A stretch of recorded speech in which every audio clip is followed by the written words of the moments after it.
제목이 참지의 원리 좀 바뀌었습니다. 오늘 사회를 주식사회다 그렇게 합니다. 농경사회에서 공업사회에서 산업사회에서 정보사회로 이렇게 바뀌면서 지식이 막 축적이 됐는데 지식의 폭발 현상이 나타났어요. 컴퓨터가 생기면서. 그런데 이제 문제는 지혜가 부족하다는 것입니다. 아는 것이 너무 많고 많은 지식이 축적이 되는데도 불구하고 정보가 막 쏟아지는데도 불구하고 요즘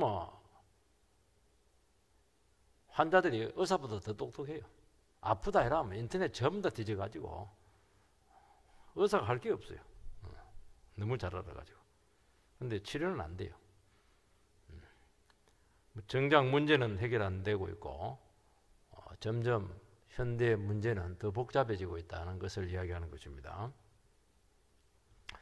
정말 배우고 똑똑하고 아는 사람들이 너무 많은데 지식인들이 너무 많은데 근본적으로 나아진 것은 없다는 것입니다.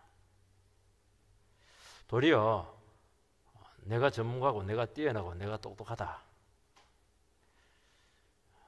이런 사람들 때문에 문제가 훨씬 더 많아지고 있어요. 그 아이러니입니다. 그것도 아이러니예요. 모른다면 문제는 안 생기거든요. 안다니까 막 떠들고 막 안다니까 막 그냥 주장하고 이렇게 하는 바람에 굉장히 그 사회가 좀 시끄러워지고 있어요. 모르는 사람들은 가만히 있어요. 그 문제는 안 되거든요. 근데 우리나라 시끄럽게 하는 사람들 보면 전부 다 똑똑한 사람들이야. 날고 기는 사람들이에요. 이 사람들이 그냥 입을 다물면 되는데 안 다무는 거예요. 그래서 문제가 생기는 겁니다. 지금. 왜 그러냐니까 스스로 뛰어나고 똑똑하다고 여기는 것 자체가 지혜가 아니라는 거예요. 그 정신이 틀렸다는 거예요. 그거는 지혜가 아니에요. 지혜가 아니에요. 자기가 이제 하나님처럼 다 한다는 건데 그건 말이죠. 그러니까 문제가 해결이 안 되는 겁니다. 시끄러워지는 거예요. 그래서 우리가 이제 인생을 알고 삶을 살아가고 이렇게 또 신앙생활을 하다 보면은 내가 한다는 것이 없다는 것을 아는 거예요. 그리고 내가 할 수 없다는 것을 깨닫는 것이 이게 인생입니다. 이게 성숙한 거예요. 이것이 정직한 거예요. 이것이 지혜입니다. 이걸 아는 것이 지혜라는 거예요. 그 당시에도 보면은 헬라 세계에 있는 크리스찬들이지 않겠습니까? 헬라 철학이 얼마나 뛰어납니까? 지식의 축적이죠. 그때 예수님이 오시기 전에 헬라 철학이나 지식이 폭발을 했어요. 폭발을. 불교가 BC 600년 그리고 소크라테스가 BC 한 500년 그 후예들 아니에요. 그 후예 공자가 BC 한 500년 600년 그러니까 예수님 오시기 전에 500년 전부터 이 지식의 폭발 현상이 나타났어요. 종교가 나타나게 되고 그런데 문제는 하나도 해결이 안 됐어요. 그래서 예수님께서 왔죠. 예수님이 지혜예요. 해봐라. 율법으로 해봐라. 불교로 해봐라. 공자님 갖고 해봐라. 안 되는 거예요. 안 되는 거예요. 철학으로 해봐라. 안 되는 거예요. 예수님께 왔죠. 때가 참에 처녀의 몸에서 왔다. 갈라디아에서 그렇게 말씀하잖아요. 때가 찬 거예요. 우리 주일날 오전에 오순절 날이 이미 이러면 그게 때가 찼다는 게 이게 무르익었다는 거 이게. 너희들 해봐라. 되느냐? 안 되지 않느냐? 내가 왔다는 거예요. 내가 만삭이 돼서 왔다는 거예요. 이제는. 그러니까 복음이죠. 근데 문제는 뭐냐니까 이게 이제 사람들 보기에는 굉장히 그럴듯해요. 문제를 다 해결할 것 같아요. 그래서 그 당시에 그 신학자들이라든지 그 지식인 크리스찬들이 뭐 했냐니까 헬라 철학을 자꾸 끌고 와가지고 복음하고 섞어버렸어요. 지금도 그거 많이 하거든요. 많이 하거든요. 그게 자유주의인데 그 지식을 교회로 자꾸 끌고 오는 거예요. 그러니까 교회가 이단도 많이 생기고 많이 어려지게 되었습니다. 그거 하지 말라는 거예요. 그거 하지 말고 참된 지혜로 다시 돌아가야 된다. 이제 그 말씀을 하고 있는데 오늘은 다는 말씀하지 못하고, 그럼 참된 지혜가 뭐냐? 참된 지혜가 어떤 원리로 형성되었고 어떤 원리로 작동하는가 하는 것만 좀 살펴보도록 하겠습니다. 첫 번째는 참된 지혜의 원리가 뭐냐는 것입니다. 13절 말씀을 보면은 너희 중에 지혜와 총명이 있는 자가 누구냐? 그는 선행으로 말미암아 지혜 온유함으로 그 행함을 보일지니라. 질문이 나옵니다. 너희 중에 지혜와 총명이 있는 자가 누구냐? 우리에게 질문합니다. 우리 중에, 너희 중에 지혜와 총명이 있는 사람 누구냐? 대답을 한번 해보시기 바랍니다. 쉽지 않죠? 벌써 이거 굉장히 도전적인 질문을 지금 던지고 있는 것입니다. 너희 중에 똑똑하고 잘난 사람이 누구냐? 아니, 그 말입니다. 이런 말을 하는 사람들이 누가 대상이냐 하니까 일단 종교 지도자들이에요. 총회장 이런 사람들, 교수님들, 목사님 이런 사람들, 또 아니면 또 특별한 지식이나 비법이 있다고 자랑하는 그런 사람들, 체험이 많다고 하는 이런 사람들, 성도님들 중에서도 있을 수가 있죠. 그런 것들이 굉장히 많았어요, 그 당시에. 그래서 질문을 하는 거예요. 누가 감히 스스로 잘났다고 할 수 있겠는가? 이제 그걸 이제 교회에다 대놓고 지금 질문을 하고 있는 것입니다. 질문이 아니죠, 도전하는 것입니다. 이런 그 도전적인 질문한 것은 그들 깎아내리기 위해서라든지, 너희들이 얼마나 미련하고 총명이 없고 분별력이 없는가 하는 것을 강조해가지고 길을 주기 위해서 그렇게 하는 것이 아닙니다. 너희들 가슴에 한번 손을 얹고 진지하게 한번 정직하게 한번 살펴보자는 것입니다. 스스로 잘났고 현명하다고 정말 선언할 수 있는 자가 있느냐 하는 그런 물음을 던지고 있는 것입니다. 이게 이제 지혜의 역설적인 면입니다. 내가 똑똑하고 내 지혜를 자랑하고 내가 특별하고 내세우는 것 자체가, 이게 뭐냐면 이거 자체가 참 지혜의 정신과 배치된다는 것입니다. 이거는 성경적인 사상이 아니라는 거예요. 그거는 성경에서 나온 게 아니고 세상에서 나왔든지 마귀한테 나왔든지 정욕적인 지식이라는 겁니다. 성경은 그럴 수가 없어요. 성경은 하나님의 아무것도 몰라야 돼요. 원죄가 뭡니까? 선악을 하와가 자기 알겠다고 한 게 그 죄잖아요. 자기가 어떻게 선악을 알아요? 하나님만의 선악을 아는 것이거든요. 성경의 정신하고 틀린 것이 이게 죄라는 겁니다. 지금 야고보 사도는 우리가 참 지혜자로 세워지고 정말 자라기를 진심으로 바라기 때문에 이런 질문을 한 겁니다. 아픈 말을 하고 도전을 주고 이렇게 하는 것은, 할머니들은 손자들에게 잘 못해요. 왜냐하면 원수되니까. 그런데 부모는 자식이 정말 살아가니까 이런 아픈 말을 해요. 너 그딴 식으로 살아가지고 너 살아남을 수 있겠냐? 그거는 부모 외에는 할 수가 없어요. 사랑하니까 그렇게 얘기하는 겁니다. 정말 제대로 되기를 원한다는 것이죠. 잠언서 9장 10절 유명한 말씀입니다. 한번 띄워주시기 바랍니다. 같이 읽겠습니다. 시작. 여호와를 경외하는 것이 지혜의 근본이요 거룩하신 자를 아는 것이 명철이니라. 이거예요. 여호와를 아는 것이 지혜의 근본이고 명철이라는 겁니다. 우리 서목사 이름 명철이잖아요. 여호와를 아니까 명철해지게 되는 거예요. 그게 하나님을 인정하고 그분을 높이는 것입니다. 모든 것이 하나님의 뜻대로 된다는 그 주권을 인정하는 데서 지혜가 나오는 겁니다. 내 머리가 좋은 데서 나오는 게 아니에요. 머리를 쓰면 쓸수록 성경적으로는 멍텅이가 되는 겁니다. 왜냐하면 안 되는 것만 자꾸 확인하게 되는 것이거든요. 그래서 기독교의 지혜라고 하는 것은 어떤 사상이나 지식을 배우는 것이 아니고 살아계신 하나님을 체험하는 인격적인 지식입니다. 그분하고 자꾸 교제를 해야 되고 하나님을 자꾸 알아야 되는 것이고, 주님을 인격적으로 만나야 되는 것입니다. 그냥 만남의 지식이에요. 이거는 체험의 지식입니다. 예수님께 나는 길이요 진리요 생명이다 이 말은 뭐냐니까 예수님 자신이 길이에요. 예수님 자신이 진리예요. 예수님 자신이 길과 진리요 생명이에요. 예수님 자신이 생명이에요. 그러니까 예수님 자신을 이렇게 가까이 하면 그게 다 온다는 겁니다. 그게 지혜입니다. 그걸 빨리 알아야 돼요. 그렇다면 이제 어떻게 해야 됩니까? 주님 앞에서 나는 무지하다는 것을 고백하는 것은 당연한 결과죠. 나는 인생의 근본에 대해서 모릅니다. 삶에 대해서 모릅니다. 나의 미래 모릅니다.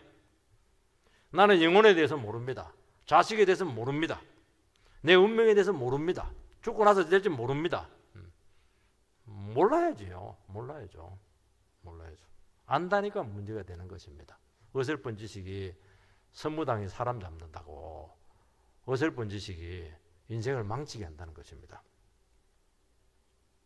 그래서 우리는 한 번씩 어려움과 참 인생의 한계를 겪을 때가 있습니다. 열심히 살았는데도 불구하고 꽉 막혀버렸어요.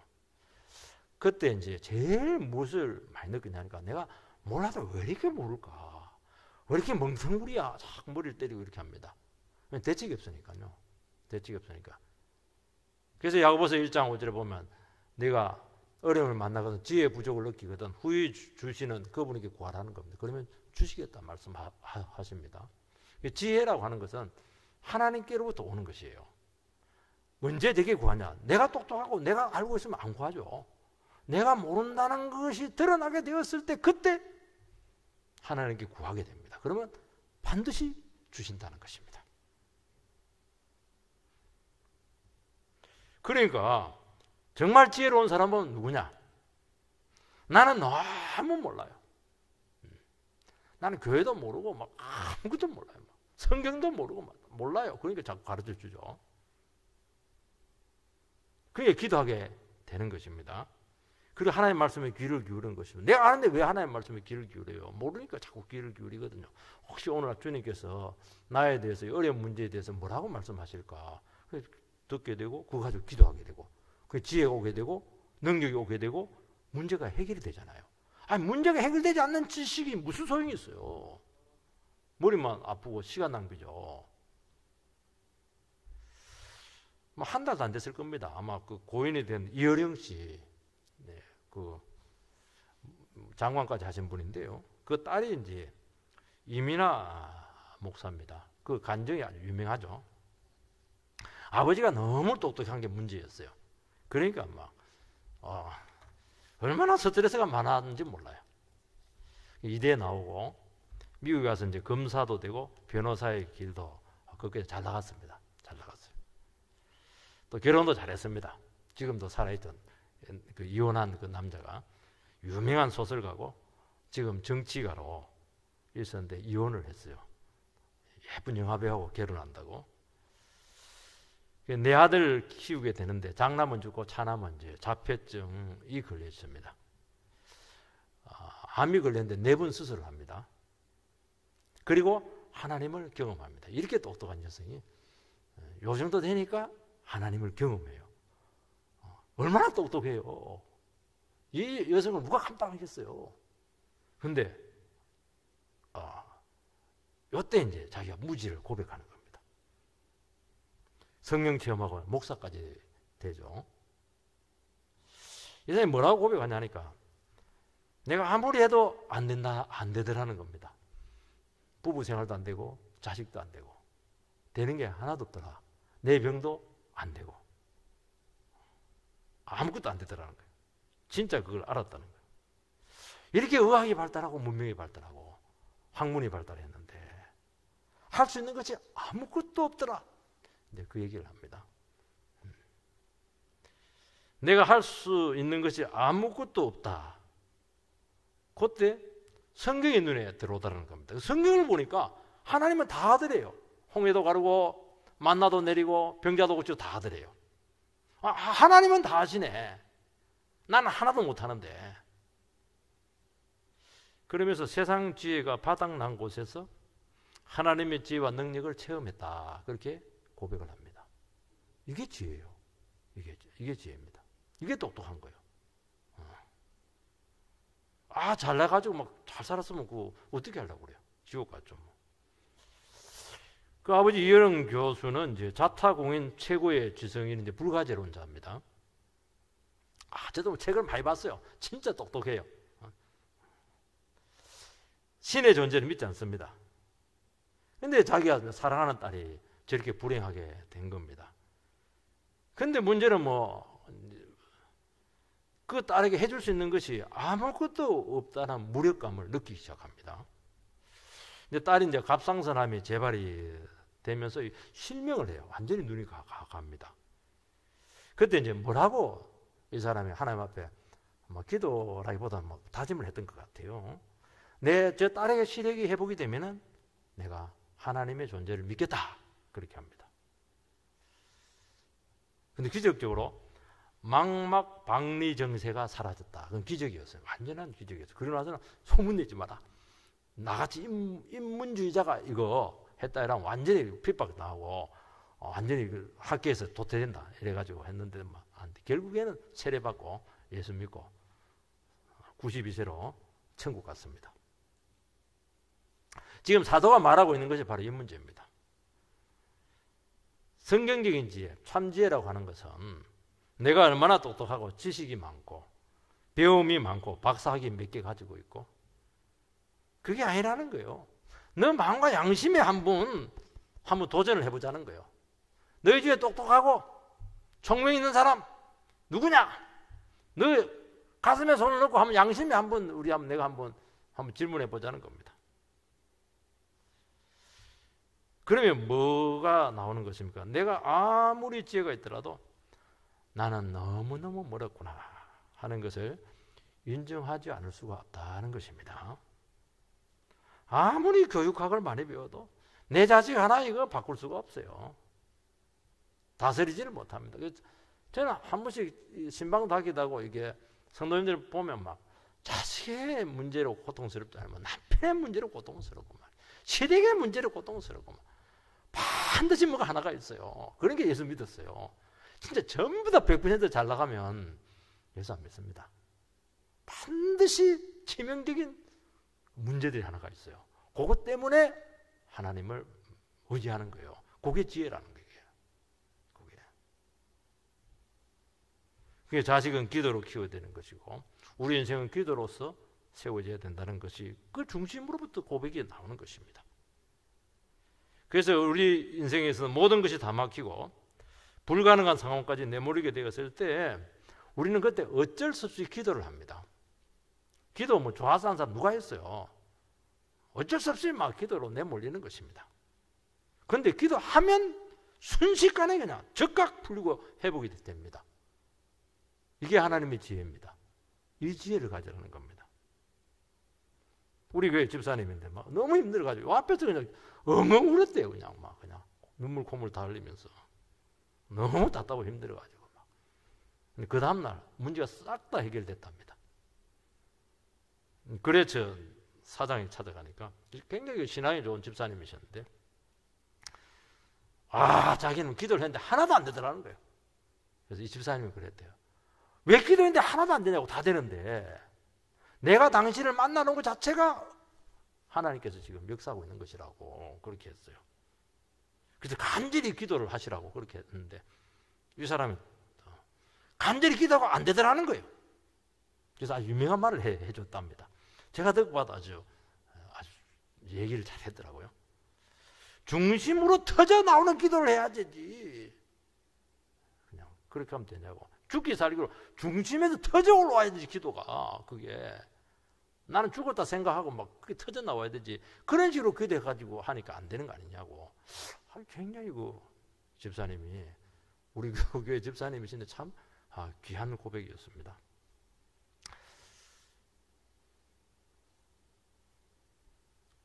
두 번째는 지혜는 행함으로 나타나야 됩니다. 13절 하반절 그는 선행으로 말미암아 지혜 온유함으로 그 행함을 보일지니라. 참지혜는 행동으로 나타나야 합니다. 대개 이제 지혜라 이라면 경험이나 분별력에서 나온 어떤 생각이나 교훈이라고 생각합니다. 이런 지식들은 굉장히 지식적이에요.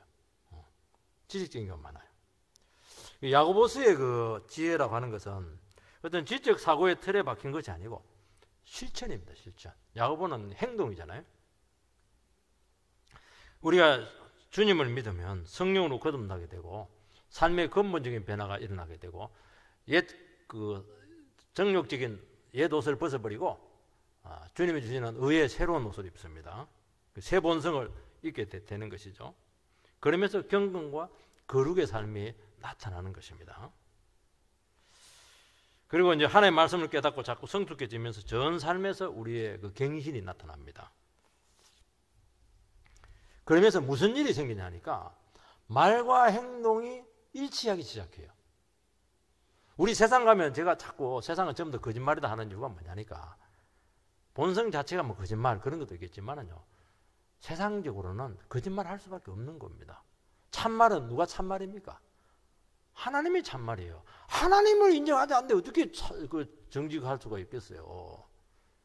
말한 대로 돼야 그게 정직한 것이지 않겠습니까? 그런 의미에서 거짓말을 한다는 거예요. 그런 의미에서.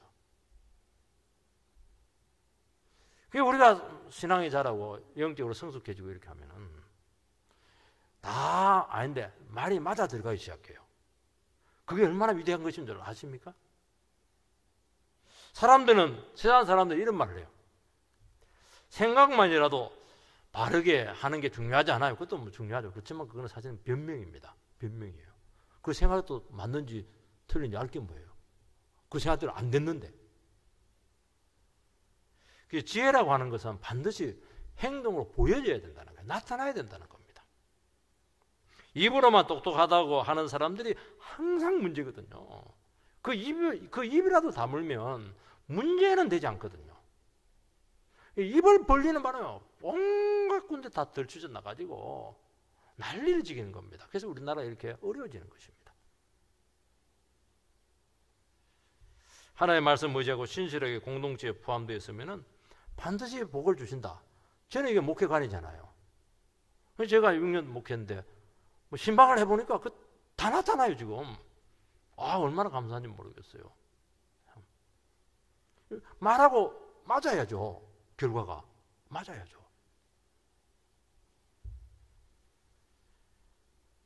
아브라함에게 하나님께서는 네가 밟는 땅을 내가 너에게 주겠다. 동서남북으로 행해라.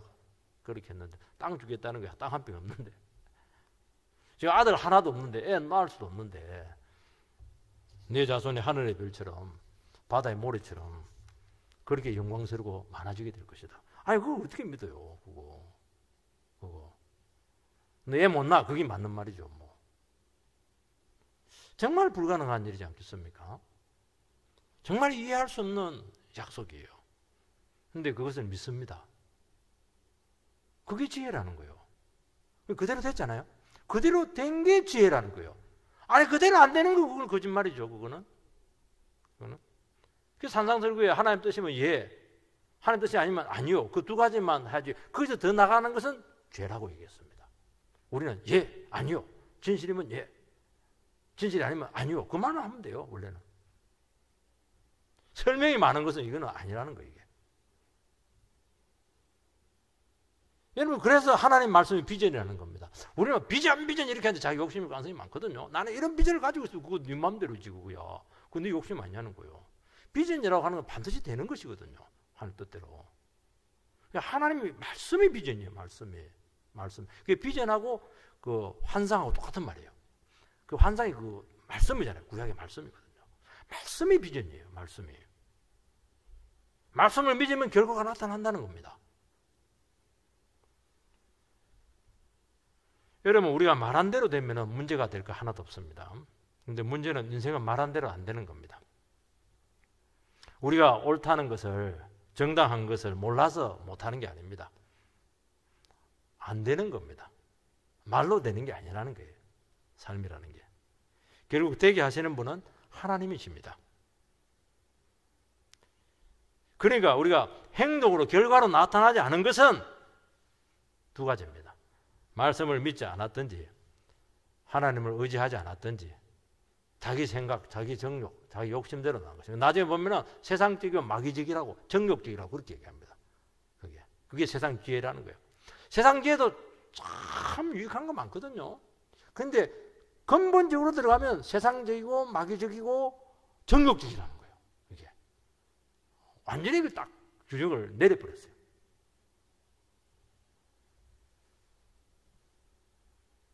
그러니까 우리는 참 지혜를 얻으려고 하면 한 가지 방법이 없습니다. 계속 하나님과의 관계를 점검을 해야 돼요. 왜 내가 헛말을 할까?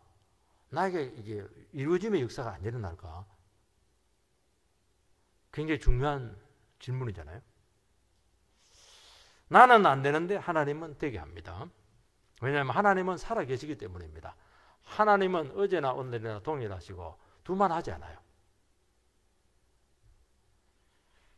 그러면 이제 내 생각이나 경험이나 지식이나 인생 철학을 전부 다 내려놔야 됩니다. 경험도 다 내려놔야 돼요. 그 경험은 그때 된 거예요. 하나님 도우심으로 된 거예요. 그때는. 지금 상황이 바뀌었기 때문에 그렇게 하면 또 안 돼요. 전적으로 말씀에 헌신하는 것입니다. 이 사람들이 그 삶을 살아가면서 항상 쏘고시는 분들이 있어요. 그 사람들이 머리가 나쁜 사람들이 아니에요. 뭘 모르는 사람들이 아니에요. 이 지혜라고 하는 것은 분별력이거든요. 총명이라고 하는 것은 이해력입니다. 분별하고 이해를 잘하면은 사람이 속지 않아요. 근데 똑똑하고 대단하고 아구가 딱 맞게 논리적으로 이야기하는데 살아가는 거 보면 너무 멍청한 사람들이 계세요. 멍청하다는 말이 좀 그런데 너무 쏟고 사기당하고 그런 분들이 많아요. 분명히 저렇게 결혼하면 안 되거든요. 그런데 한 번 실패했는데 또 그렇게 한다는 거예요. 이게 알아요. 그런데 그리 해요 또. 여러분 분별력이나 이해력이 있으면 속지 않는다고 그랬는데요. 왜 그렇게 되냐면은 그게 성경적인 지혜가 아니기 때문에 그가 아무리 똑똑해도 속든지 아니면 끌려갑니다. 사람들 끌려가거든요. 끌려가요. 세게 확신 갖고 주장하면 자기 기준이 분명한 사람들은 반드시 끌려가게 되어 있거든요. 어쩔 수 없어요. 어쩔 수 없어요. 그래서 우리는 하나님께서 하신다. 하나님 말씀대로 된다는 확신이 없으면 다른 확신에 의해서 따라갈 수밖에 없는 존재라는 것입니다. 그래서 뻔히 알면서 당하는, 눈 뜨고 당한다는 말이 이 말 여기서 나오는 것입니다. 지식이나 배움의 문제가 아니라는 거예요. 이게 자꾸 우리는 배우려고 하는데 성경 공부 많이 하려고 하는데 그게 아니라는 거예요. 지금 눈에 드러난 결과가 아니고 미래의 문제잖아요. 눈에 보이는 문제가 아니고 눈에 보이지 않는 이면의 문제잖아요. 이거는 신앙의 영역이라는 것입니다. 그래서 성경적인 약속에 근거한 비전이 아니면은 반드시 허망하게 끝납니다. 뭐 뜻은 이룰지 모르겠어요. 그게 무슨 의미가 있습니까? 허망하죠. 그래서 보면 성경은 묵시가 없으면 백성들이 방자히 행한다. 그런 말씀을 하고 있습니다. 전도서에 나오죠. 잠언서에 나옵니다. 묵시가 이제 말씀이잖아요. 미래적인 말씀. 그 말씀이라고 하는 건 굉장히 미래적이거든요. 약속 의미라고 늘 얘기했잖아요. 하나님 말씀 붙으면 이렇게 된다는 것이거든요. 그게 묵시예요. 굉장히 무게 있는 말씀이죠. 그게 없으면 자기 멋대로 행동한다는 거예요. 왜냐하면 자기가 기준이니까. 또 앞으로 된다는 확신이 없기 때문에 하다가 안 한다는 거예요. 안 한다는 거예요. 학생들도요. 목표가 분명하지 않는 학생들은요. 시간 지겨워 죽습니다. 굉장히 게을러요. 세상적이지만 목표가 분명한 사람들은, 학생들은 열심히 살거든요. 그 타락이 좀 덜 돼요. 하나님 말씀이 분명하면 미래가 구체화되기 시작하면서 점점 미래에 대해서 그림이 완성이 되기 시작하면서 그 힘을 받습니다. 그래서 추상적인 이론이나 지능의 문제가 아니에요. 굉장히 성경은 구체적이고 실제적이고 현실적입니다. 그래서 생각이 복잡한 건 아니에요. 그거는. 하나님 뭐 복잡하잖아요. 복음이 뭐가 복잡해요. 시장 통해서 다 할 수 있는 말인데요. 이거는 글자 모르는 사람도 듣기만 하면 아는 것이거든요. 단순하거든요. 진리는 단순한 거예요. 복잡하게 생각하시는 분들 전부 다 욕심입니다. 그거는. 다 내려놔야 돼요. 되지도 않아요, 그렇게. 그런데 말씀에 입각한 것은 그대로 하면 결과가 즉각 나타납니다. 즉각. 왜냐하면 그건 충분히 검증된 거예요. 하나님께서 보증을 해준 것입니다. 그러니까 말씀은 살아서 역사하시는 것입니다. 여기 보면 행동이나 결과가 선행으로 나타나야 된다, 그렇게 말씀하고 있습니다. 정치가들의 말을 믿을 수 없는 이유는 국민의 이익을 멋지게 포장하는데 뒤에 보면 전부 다 자기 거 챙기는 겁니다. 자기 이익이에요. 나중에 그나물이 그나물이다, 이용당했다, 그렇게 하는 겁니다. 또 뭐 대안이 없어요. 또 뽑을 수밖에 없어요. 다른 사람을 위한다고 하지만 결국에는 인간은 어쩔 수가 없어요. 자기 의도나 동기를 숨기는 것입니다. 자기 걸 챙기는 겁니다. 이게 세상이라는 거예요. 그거는 선행이 아니죠. 그렇지만 교묘한 것이죠. 나중에 악랄한 사람들도 있어요. 진짜 순수한 선행이냐, 정말 그 영혼을 위해서 한 것이냐, 여기에 대해서 성경에서는 지금 따지겠다는 겁니다. 그건 아니라는 거예요. 그건 참 지혜가 아니라는 거예요. 하나님의 지혜는 순수하고 정직해야 얻을 수가 있습니다. 욕심이나 야망이 있으면 하나님의 지혜는 숨겨지게 되고, 또 그 지혜가 오더라도 가치를 몰라요. 왜냐하면 약하게 오거든요. 약하게, 유약하게 보이기 때문에 다 무시합니다. 여러분, 우리의 무지와 연약을 인정하고 그분에게 우리 인생을 맡길 때, 그때 참된 선행이 나온다는 겁니다. 참된 선행. 그때 진정한 사랑이 나오고 도움의 진정성이 확보가 된다는 것입니다. 사람은 교제가 왜 어렵냐니까 이 사람이 진짜 백인지 가짜인지 모르기 때문입니다. 저 말이 진짜인지 가짜인지 그게 안 믿어지면 진정한 교제가 안 돼요. 저 사람 믿었다가 그냥 사기당하면 어떡해요? 속으면 어떡해요? 이용당하면 어떡해요? 그거에 대한 두려움들이 사람은 다 있거든요. 좋은 말이 중요한 게 아니에요.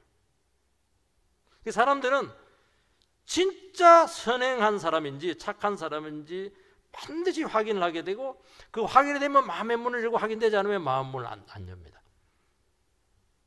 뒤끝이 있다든지 뒤로 훌친다든지 말로만 빼고 하고 싹 그냥 인경배시로 빠져나간다든지 그렇게 안 되는 거예요.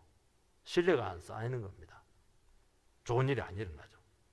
여러분, 우리의 말과 행동이 믿어진다면 정말 많은 사람들을 주께로 돌아오게 할 것입니다.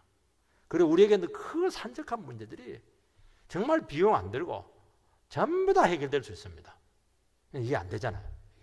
왜냐하면 그 지혜가 하늘에서 온 지혜가 아니기 때문이에요. 지 머리에서, 세상에서, 마귀에서 왔기 때문에 그렇다고 말씀하고 있는 것입니다. 얼마나 우리가 순수한지, 하나님 말씀에 대한 이런 신뢰가 중요한가 하는 것을 정말 우리는 깨달아야 된다는 것입니다. 세 번째는 참 지혜라고 하는 것은 온유함으로 나타나게 된다는 것입니다.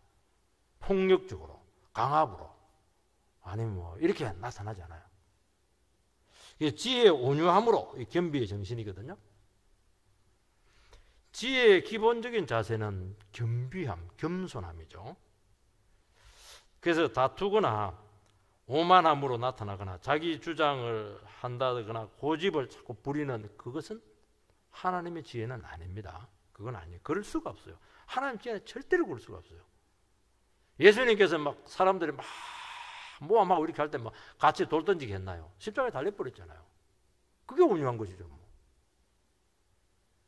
끝까지 말싸움에서 이겼어요? 아니잖아요.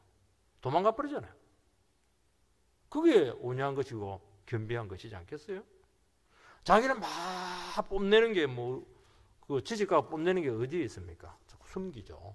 왜냐니까 두렵기 때문이에요. 그 주님은 온유하셨잖아요. 수고하고 무거운 짐진 자들아 다 내게로 오라. 내가 너희를 쉬게 하리라. 나는 마음이 온유하고 겸손하니, 그렇게 말씀했습니다. 참 마음이 온유하고 겸손한 다음 때 가면 무장해제가 되는 것 같아요. 그 자체가 힘이라. 우리는 마음 둘 데가 없어. 교회 가도 마음 둘 데가 없어. 집에 가도 마음 둘 데가 없어. 직장 가면 더 마음 둘 데가 없어. 참 얼마나 불행해요. 그거는 주님을 못 만나서 그렇게 한다는 겁니다. 주님 만나면 마음 들 때 참 많아요. 아, 얼마나 좋은데. 나는 마음이 온유하고 겸손하니 막 예전까 막 책망하고 왜 그렇게 사니? 그래 안 한다니까요. 마음이 온유하고 이해를 잘 해주신다니까요. 진실로 우리 편에 돼가지고 이해를 잘 해주신다니까요. 살아가는 법을 가르쳐 주신다니까요. 그래서 팔복 중에 세 번째가 온유한 자는 땅을 기업으로 얻는다고 말씀하고 있습니다. 이 현찰이 온유한 거는 현찰이 딱 붙어 있어요. 땅을 얻습니다. 뭐 주상적 천국 그런 게 아니에요. 땅을 기업으로 얻는다. 땅 나와요. 온유한 자. 여호수아 땅 얻었잖아요. 땅 얻었잖아요.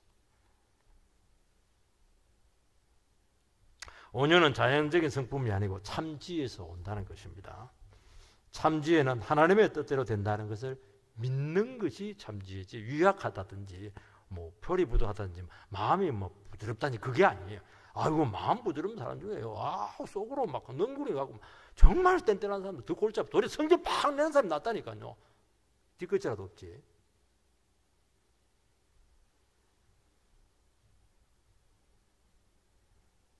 참지혜는 그렇다는 거예요.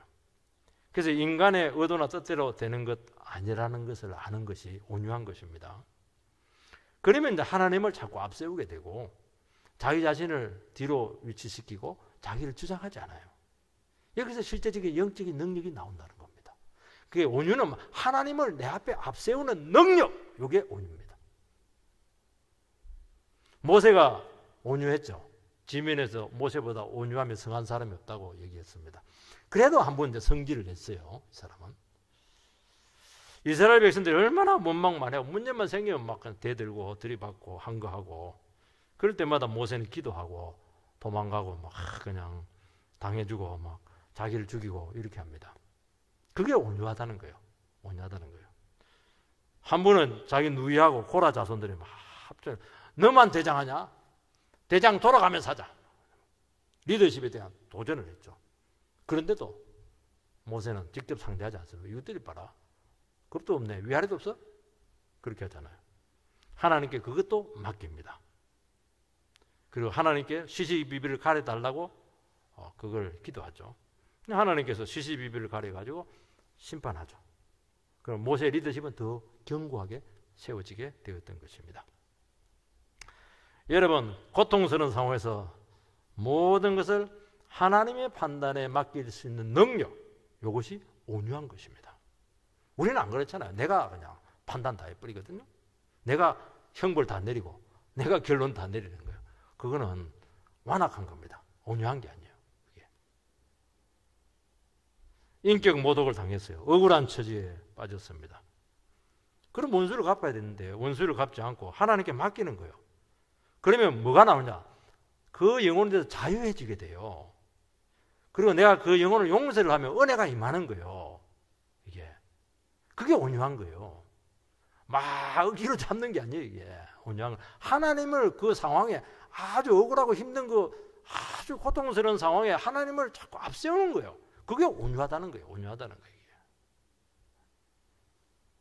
그래서 하나님께서 내 삶 가운데 개입할 수 있는 여지를 자꾸 남겨두는 것입니다. 내가 처리하잖아요. 그래서 신앙과 하나님을 아는 데서 오는 성품입니다. 천국을 소유했기 때문에 이 세상에 대해서 여유가 많아요. 사소한 것에 목숨 걸지 않아요. 왜냐하면 하나님이라고 하는 엄청난 카드를 가지고 있기 때문에 세상에 어떻게 나오든지 간에 감당이 가능해요. 죽음도 감당이 가능해요. 왜냐하니까 죽으면 부활해서 천국 가니까 죽음도 겁을 안 내는 거예요. 그러니까 여유가 생기는 거죠. 거기서 온유가 나오는 거예요. 온유가. 신앙에서 나오는 거예요, 이게. 그래서 온유라고 하는 것은 억울한 처지에서 무작정 참거나 잊어버리는 것이 아닙니다. 모든 잘잘못을 전부 다 분별해냅니다. 알고 있어요. 그러나 자기가 심판자의 위치에 서지 않는 것입니다. 큰 손해를 막기 위해서 작은 손해를 감수하는 것도 아니에요. 소부를 딱 보거든요. 어차피 큰 거 얻으려면 나도 좀 희생해야 된다. 그래서 딱 인생을 거는 사람이 있거든요. 그건 세상이 하는 거예요. 그것도 아니에요. 그건 온유한 게 아니에요. 그거는 작은 걸 작은 걸 희생해서 큰 걸 가지겠다는 거예요. 탐욕적이죠. 그것도. 모든 것을 하나님께 맡기고 그분을 앞세우는 겁니다. 그래서 망하면 망하는 겁니다. 그게 온유한 거예요. 그 사람이 땅을 차지한다는 거예요. 온유는 누군가 나를 제한하거나 마치 나에게 근본적인 문제가 있다는 식으로 폄하할 때 그때 자기를 다스리는 것입니다. 다른 사람의 판단과 평가에 일희일비하지 않습니다. 사람들은요, 상당히 다른 사람들에 대해서 예민합니다. 평가에 대해서. 왜냐하면 그 평가가, 사회적인 평가가 자기의 그런 미래에 상당히 그 영향을 준다고 생각하기 때문에 그렇게 하는 겁니다. 자기 연문에 빠지기도 하고 그렇게 하는데 그 분노죠. 이거는 자기 교만의 또 다른 표현이에요. 자기 여자에서 나는 너무 불쌍해. 나는 비참해. 상처도 많아. 이거 전부 다 이것도 전부 다. 아니 하나님을 앞세우면 되지. 무슨 놈이 하나님 상처 있더라도 십자가에 다 치료되면 되는 것이죠. 그건 분노의 표현일 수도 있고요. 그것 자체가 교만이라는 것입니다. 방어적이 되지 마시기 바라고 너무 집착하지 마시기 바랍니다. 자기 것에 대해서. 왜냐하면 에너지 소비를 너무 많이 하니까 그래갖고 어떻게 땅을 차지하겠어요. 경작할 수 있겠습니까 여러분? 어떤 처지나 희생을 요구하는 상황에서도 믿음 안에 다 품어낼 수 있는 능력을 가지시기 바랍니다. 그래서 온유야말로 진정한 강함의 표현이라는 것입니다. 세상적인 강함이라고 하는 것은 자기 힘이나 야망이나 기질에서 오는 것입니다. 성경적인 온유함만이 인생들을 품을 수 있고 이런 사람들이 통합적인 인물로 세워집니다. 그래서 되게 뭐 왕건이라든지 이런 사람들 보면요,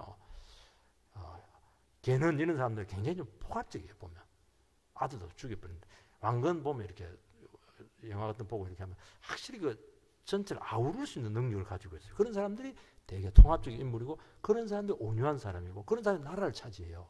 땅을 차지한다니까요. 주님을 앞세우고 자기 힘으로 무슨 일 하지 마시기 바라고 정말 온유하게 위대한 지혜를 다 쓰셔서 하나님 주시는 기업으로 여러분들 많은 경영을 하시게 되시기를 제 이름으로 축복드립니다.